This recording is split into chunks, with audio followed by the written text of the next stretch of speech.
Highways ఈరోజు enforcement directorate నమోదు చేసిన కేసు కనుక పరిశీలిస్తే సినీ ఫీల్డ్ ఉన్నటువంటి 29 మంది, అందులో ఇన్స్టాగ్రామ్ ఇన్ఫ్లుయెన్సర్లు ఉన్నారు, యూట్యూబర్లో ఉన్నారు.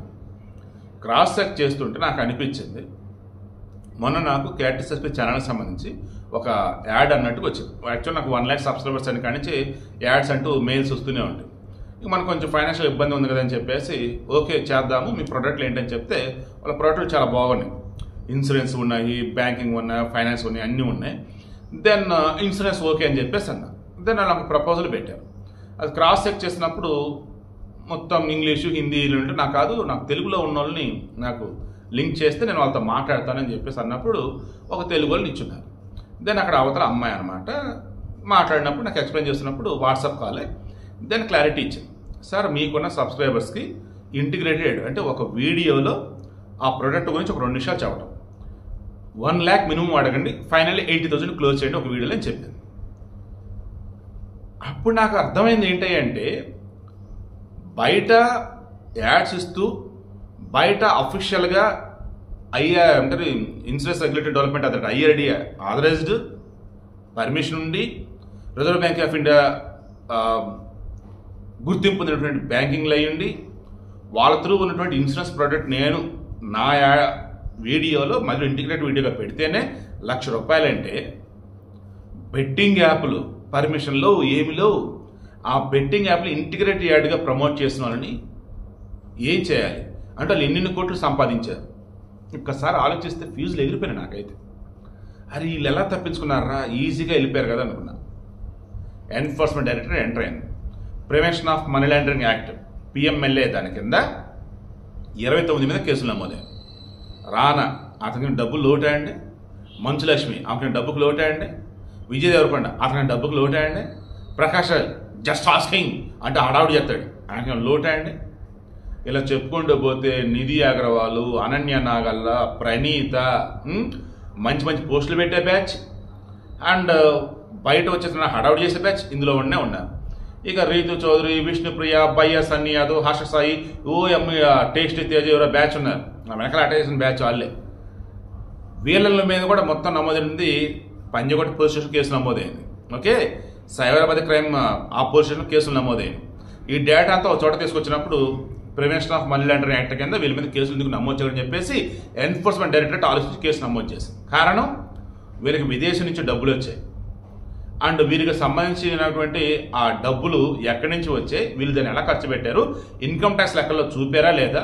ఇప్పుడు ఇవన్నీ కూడా వీళ్ళ దగ్గర ఉన్నటువంటి లాస్ట్ 2-3 ఇయర్స్ బ్యాంక్ స్టేట్మెంట్ మొత్తం ఇప్పుడు ఎన్ఫోర్స్మెంట్ డైరెక్టరేట్కి ఉంచాలి. వాళ్ళు పాన్ నెంబర్ కొడితే దాని తాలూకు మొత్తం డీటెయిల్స్ మొత్తం వచ్చేస్తాయి అండ్ ఆ బ్యాంక్ వాళ్ళు అడిగితే వాళ్ళు మొత్తం ఇప్పుడు వీళ్ళకి స్టేట్మెంట్లు ఇస్తారు. ఇలా చెక్ చేసుకుంటూ పోయినప్పుడు ఈ ఆన్లైన్ బెట్టింగ్లకు సంబంధించి వాళ్ళు ఇచ్చిన డబ్బులు వీళ్ళు వాడుకున్నవే కాకుండా ఇంకా ఎవరెవరి దగ్గర నుంచి డబ్బులు తీసుకున్నారు, వీళ్ళు ఎవరెవరికి డబ్బులు ఇచ్చిన మొత్తం భాగవతం అంతా బయటపడింది. నేను అందుకే అంటాను, ఎప్పుడైనా మనది కాని సొమ్ముకి ఆశపడుతూ ఉంటే ఇబ్బంది పడక తప్పదు. పోనీ మనం కష్టపడితే వచ్చిన డబ్బు అనుకుంటే నువ్వు కష్టపడిన దానికి అవతల ఇచ్చేదానికి పొంతం లేదు. జస్ట్ నువ్వు ఏదో నార్మల్ చెప్తున్నావు, వాడు వచ్చేసి లక్ష కోట్లు అంటే ఈ సమాజాన్ని నువ్వు మోసం చేస్తున్నావు. నీకున్నటువంటి పేరుతో సమాజాన్ని చెడుదారిలో తీసుకెళ్తున్నావు, అవతల నువ్వు మోసం చేస్తున్నావు. నిన్నటన్నా మహేష్ బాబుకి సంబంధించి కూడా ఆ సాయిశ్వర డెవలపర్ సంబంధించి అక్కడ ఫ్లాట్లే లేవంట, ఫ్లాట్లు ఉన్నాయి అని చెప్పేసి ఈయన ప్రచారం చేస్తే అవతల వాళ్ళు వెళ్ళేసి కొనుక్కున్నారు. ఇప్పుడు వాళ్ళు వచ్చేసి అది లేవని తెలిసి ఆయన డబ్బులు అడిగితే ఇవ్వలేదు. దాన్ని ఇక మహేష్ బాబుగా ప్రచారకర్త అని చెప్పేసి కేసు పెట్టారని నేనంటే మీరు మహేష్ బాబుని టార్గెట్ చేస్తారేంటి, మీకు మహేష్ బాబు తప్పితే ఎవరు కనిపిరా ఏంటి అసలు అది.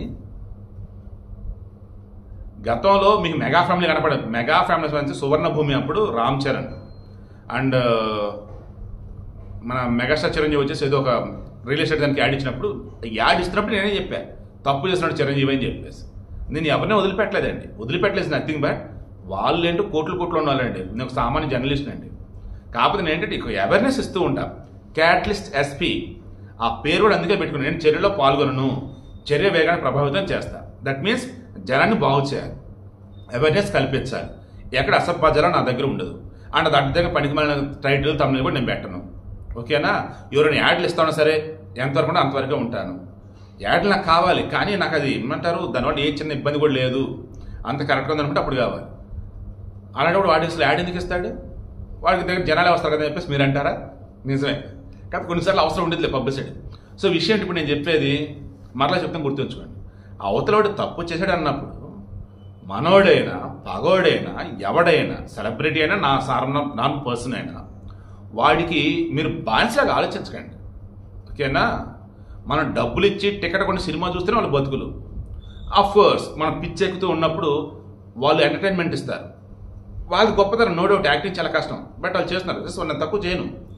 బట్ నేనేమంటానంటే వాళ్ళ యాక్టింగ్ అనేది వాళ్ళ యొక్క దాన్ని ఏమంటారు, వాళ్ళ ప్రొఫెషన్, వాళ్ళ యొక్క పని. అది నువ్వు చదువుకొని మంచి ఉద్యోగం చేస్తున్నావు, ఇంటి దగ్గర పని చేస్తున్నావు, అది నీ ప్రొఫెషన్. నీ పని వాళ్ళు చేయలేరు. సో ఎవరి ప్రొఫెషన్ వాళ్ళు గొప్ప. ఎందుకు వాళ్ళు నెత్తిన పెట్టుకుంటావు? వారి గురించి ఏదైనా ఒక విషయం చెప్తే నువ్వు దానికి ఎందుకు నన్ను తక్కువ చేసి మాట్లాడతావు? మారండి. పొలిటీషియన్స్ విషయంలో కావచ్చు, ఈ సెలబ్రిటీల విషయంలో కావచ్చు, పిక్చర్లకు మళ్ళీ బాల్స్లకు మళ్ళీ ఉన్నటువంటి వాళ్ళు ఎవరైతే ఉన్నారో వాళ్ళు మారాలి. అండ్ యూట్యూబర్లకు ఉన్నటువంటి వాళ్ళు, ఇన్స్టాగ్రామ్ ఇన్ఫ్లుయెన్స్ ఉన్నటువంటి వాళ్ళు, సెలబ్రిటీలు అనే వాళ్ళు ఎవరైతే ఉన్నారో ఇక్కడ నుంచి ఏదైనా ప్రమోట్ చేస్తామంటే దానికి మీ బాధ్యత ఉండేది విషయం గుర్తుంచుకోండి. ఇకనైనా పద్ధతిగా ఉండండి. ఊరకొచ్చే డబ్బు లేదన్నప్పుడు చిన్న పని చేస్తూ వచ్చి మస్తు డబ్బును ఎంజాయ్ చేద్దాం అనుకుంటే లేనిపోయిన ఇబ్బంది అయితే పడతారు. ఇప్పుడు ఈడీ దాకా వెళ్ళింది, కేసు నమోదు చేసిందంటే వీళ్ళకు ఉన్నటువంటి ఫైనాన్షియల్ ట్రాన్సాక్షన్ మొత్తం ఇప్పుడు ఈడీ చేతిలో పోతాయి.